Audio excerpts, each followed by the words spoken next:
Olá, firmadas na palavra, tudo bem? No capítulo 18 de Mateus, Jesus continua elucidando sua missão. Assim, ele instrui seus discípulos quanto à natureza da aliança, também lhes ensina sobre a comunidade do reino e a necessidade de santidade. Por isso, destaca o tipo de vida em comunidade desejado para esse reino e que deve caracterizar, portanto, as relações dos discípulos uns com os outros e com as pessoas, com o mundo em geral.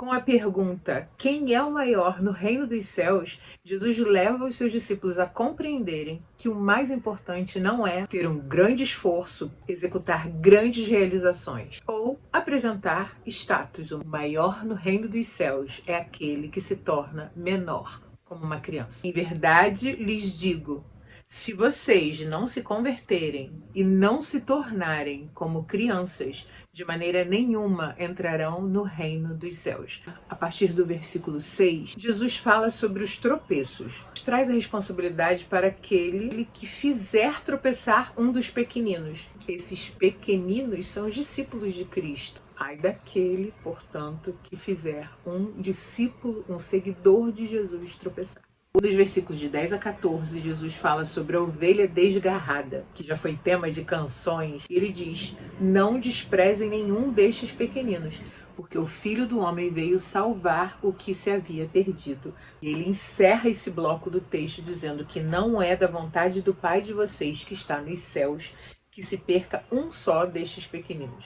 O capítulo continua com admoestações a respeito do irmão que peca, como tratar, como cuidar de um irmão que comete pecado. E para finalizar, uma lição belíssima que Jesus dá, primeiramente a Pedro, em resposta à pergunta que ele faz, aos seus discípulos, ao público inicial, e que ainda hoje é uma grande lição para a gente.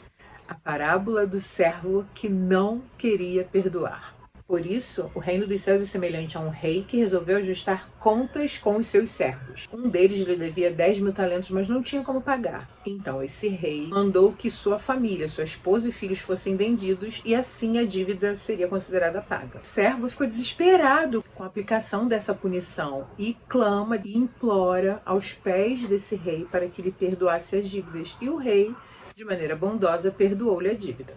Pois bem, quando este servo que foi perdoado sai dali, encontra um conservo que lhe devia 100 denários. E ele simplesmente agarra esse conservo e começa a sufocá-lo dizendo, me paga o que você me deve. O conservo, assim como o servo fizera com o rei, também pede clemência e diz, por favor, perdoe minha dívida. Mas o servo ignora os clamores e lança esse conservo na prisão. E seus companheiros foram relatar ao seu senhor tudo o que havia acontecido. Então o Senhor, chamando aquele servo, lhe disse, servo malvado, eu lhe perdoei aquela dívida toda porque você me implorou.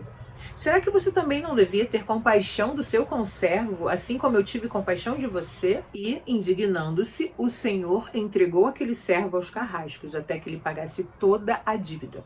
Assim também o meu Pai que está no céu fará com vocês, se do íntimo não perdoarem cada um a seu irmão. Que lição!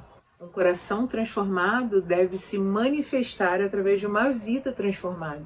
E essa transformação inclui o perdão. A misericórdia que recebemos deve ser a misericórdia que exercitamos com aquele que é mais fraco, aquele que precisa dessa misericórdia. Alguém que não concede perdão aos outros, na verdade, não experimentou o perdão de Deus. E hoje a gente tem a oportunidade de experimentar o perdão e a graça de Deus. Esse é o convite que Mateus 18, nessa leitura, nessa reflexão, faz pra gente.